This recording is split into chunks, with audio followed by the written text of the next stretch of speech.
धान मंडी आरंभ न हेउ हेउ मिलर्स को दलालगिरी आरंभ। कलाहांडी जिला जयपाटना ब्लॉक रे चाषी मानक पई दुखद घटना देखा मिलुछि। चाषी माने अक्लांत परिश्रम करी धान चाष करिथाय, जेउठी कि सेमानकु अनेक कष्ट भोगिबाकु पड़िथाय।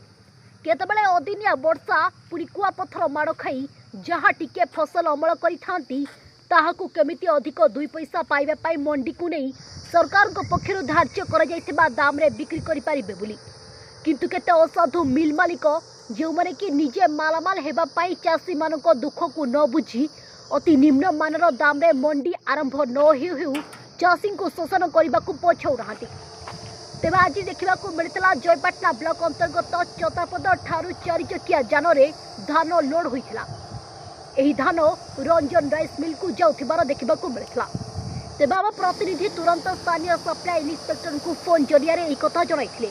कर्मचारी जनक कहिथिले कि मु किछि प्रतिक्रिया दे परिबि नाही, जहा हेबो मु मोर उपरिस्थ अधिकारी को जणाइबि।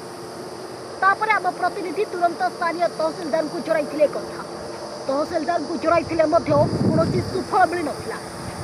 गोटे ट्रक रे धान लोड करा जाउथिबा देखिबाकू मिलिथिला बेले ताहा लडुगा जीव बोली उपस्थित व्यक्ति प्रकाश करथिले। तेबे यार फोटो उठाई तहसीलदार को पठाइथिले आम प्रतिनिधि।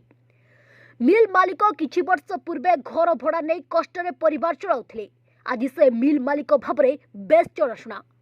प्रशासन अवहेला जोगु चाषी माने आज बाध्य होई दलाल शिकार होउछंती। सरकार चाषी मानकु नै अनेक स्वप्न देखाउथिला बेले केतेक कर्मचारी किछि अर्थ आसीबो बोली ताहार फायदा उठाइबारे पछौ नाहांती।